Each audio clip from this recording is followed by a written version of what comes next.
I had the privilege of being a part-time worker for a number of years, and then circumstances changed and I found it was no longer meaningful for me to continue working.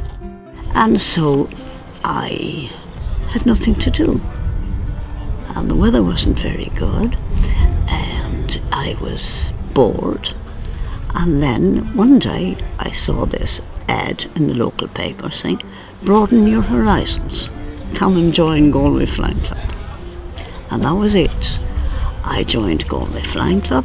I've been very fortunate and very privileged in that I have made so many friends here, and I've just found them all extraordinary because it was totally different kinds of people from all walks of life.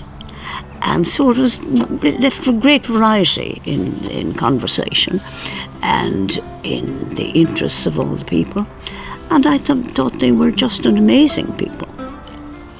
And so I thought, well, why isn't somebody writing about this? So then I said, okay, I'm going to give it a go. That took about 6 months. And eventually the book came out and was very well received. And but there's a lot more to it than just Galway Flying Club, because it goes back to the very early days of Irish aviation. If you want to learn to fly, you can learn to fly here, but it takes time. You know, people may come along and think, "Oh, I'll learn in 6 months or a year or so." Maybe you will. More than likely, you won't.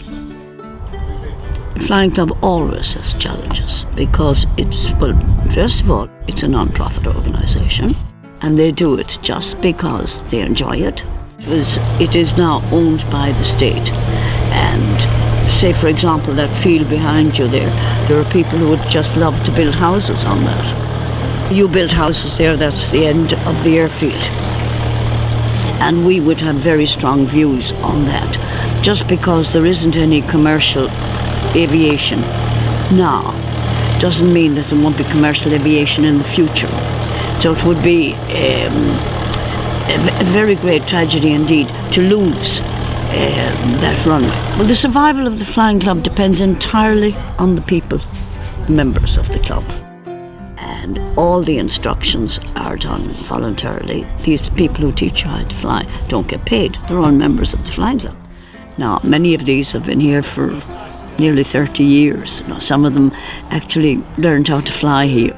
Now, you need a handful of really dedicated people, and as they've been working so hard over the past couple of years to try to maintain our situation here, and this is what you need. It's people and enthusiasm, and that's what maintains it.